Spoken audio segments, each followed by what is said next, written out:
Hi guys, good morning. So we are currently here in Villa Serena Phase 2. Kay naa may nag-ask good nato nga kung okay ra ba daw ang Villa Serena sa pagbagyong Tino, kung wala ba daw sila na-apil sa baha. So we are here right now sa actual site para mangutana ta sa ilahang mga actual experience kay sila man ang naa diri. Chief, may ngudto. Sir, kanang wala ra nabahaan diri, sir? Wala man, ma'am. Wala ra gyud. Wala man. Wala Pag Bagyo Tino, wala man. katong last time, katong piting baha dito sa liko sa kuan. Ayo de. Ang kanang sapa diha sa kilid, sir, wala ra ni kuan. Nasa man banda. Kanang diha o kanang diha bitaw wala ra ni dako ang tubig. Idako po.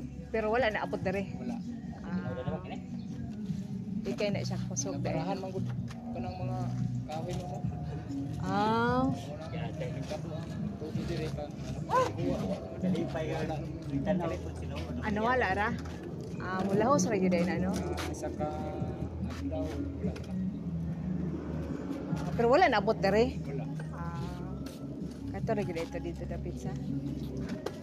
Laga na po yung phase 1, sir. Daga na. Kani sapol naman gani mama. Purot na na.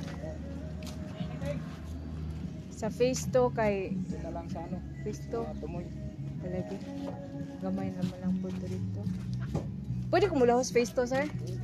Tan ako sa update. Salamat ha. So morning guys. This is phase 1.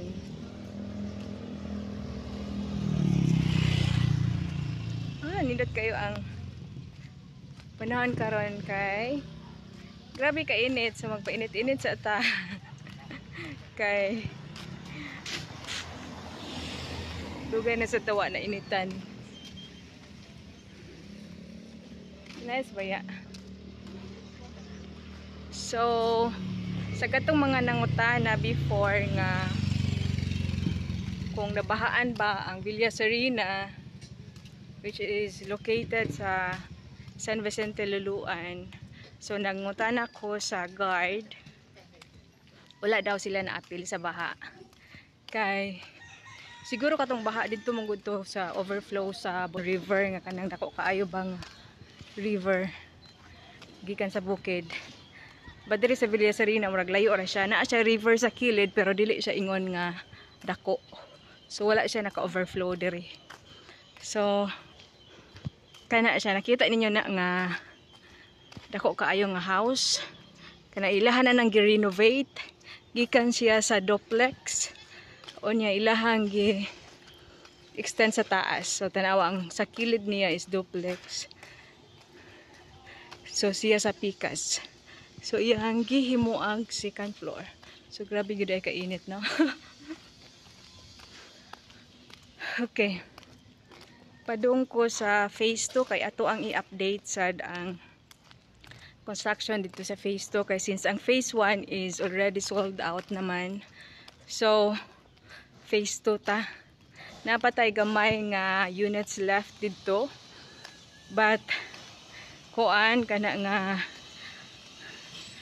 kanang for priority ni siya. So if you are interested, akong suggest nga we will site visit first, and kung unsa man gani ganahan mo sa lugar, so we will prepare the documents and then ato ang ipa-review sa developer, and we will schedule a date sa ato ang reservation pohon. Di na kay siya daghan ang slot, but do not worry kay naa pa tay mga upcoming development diri sa naman siguro phase 3. But dili pa siya open. So kung wala mo magdali, pwede ra gid kayo ta magpaabot-paabot sa phase 3. So for phase 2 ang ato ang available unit diha is ang regular townhouse na lang. Katong duplex nila is na sold out na. Nauna jud siya og kahurot tungod kay dako man gud siya og area. Ang lot is 80 square meter. Yeah, dako pa siyang mabuhat nimo. So mao ni ang basketball court. Naa siya nahimutang sa phase 1.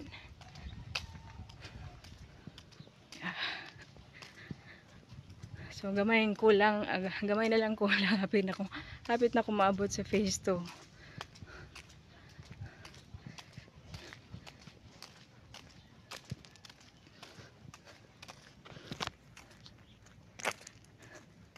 So kaning house di ay is pwede siya Pag-ibig financing. So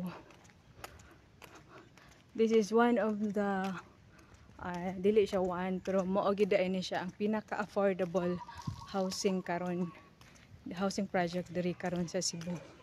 And mo na ang townhouse. And nindot ra man siya tungod kay doon ra siya sa highway, sa Yati or sa Bahak siguro. Yati or sa Bahak Liluan ka moagi. So mo ning sample nga ilang gipa-renovate. So townhouse there lang gi-expand ang iyang parking space. So that's phase 1. So ang phase 2 nato deliverable is included na ang gate, katong individual gate nato sa kada unit, and naa na pod siya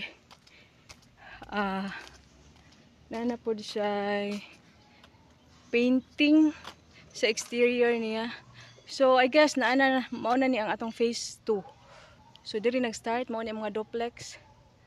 Diri wala pa siya mag-gate pero nahuman na jud ay ang first nga mga blocks. So duplex, 2-story row house, duplex. So yeah. So makita na nimo mga kabilyada, that's provision na siya sa ilahang casting pohon. So ang wall di ay is solid niya, mo cast in place na siya kay makita nimo ang mga kabilya bitaw. So kana ay ilala na butang agporma din ibuhos dayon nila ang semento. So dali ra kay siya human. Dako na kay sila og accomplishment, progress since last time pag-anhin ako.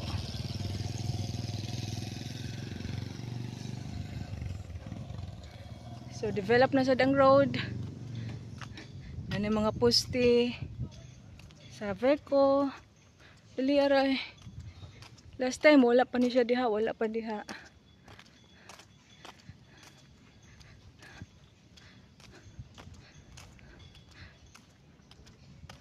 Oh. Nice. Ang ilaha makita nimo mga PVC nga gagmay mo na ang agianan sa mga wires. So ilan ang ready daan kay para ang mga unit owners pohon diretso na lang tap sa wire. So mo na siya. So mo na nga atong update sa phase 2 Villa Serena. So if you're interested to know more about this project, naa pa tay mga few units dere, like the price list, mga house details. So feel free to contact me. Ako ang contact info is in the screen, and also ako pong ibutang diha sa description. So mao lang to ang akong update for today. Thank you for watching, and if you want more videos like this, mga site tours, updates sa mga projects, feel free to subscribe sa akong YouTube channel. Click that notification bell para updated mo kung mag-update na ako sa mga videos. So thank you for watching, and I'll see you soon. Bye bye.